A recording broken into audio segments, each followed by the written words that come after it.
নমস্কার। কবি শঙ্খ ঘোষের লেখা কবিতা মিথ্যে কথা। লোকে আমায় ভালোই বলে, দিব্যি চলন সই, দোষের মধ্যে একটু নাকি মিথ্যে কথা কই।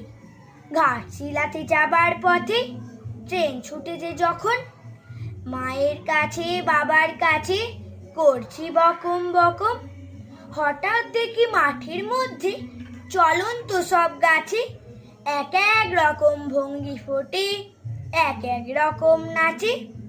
ও মা, দেখো নৃত্যনাট্য। যেই বলেছি আমি, মা বকে দেয় বড্ড তোমার বেড়েছে ফাজলামি। চিড়িয়াখানায় নাম জানো তো আমার সেজ মিশর, আদর করে দেখিয়েছিলেন পশুরাজের কেশর। কদিন পরে চুন খসানো দেয়াল জুড়ে একই ঠিক অবিকল সেই রকমই মূর্তি যেন দেখি।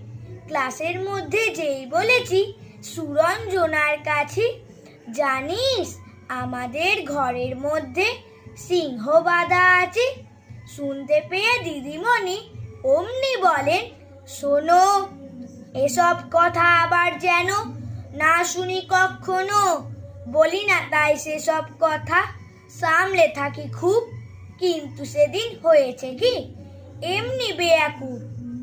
আকাশ পরে আবারও চোখ গিয়েছি আটকে, শরৎ মেঘে দেখতে পেলাম রবীন্দ্রনাথকে।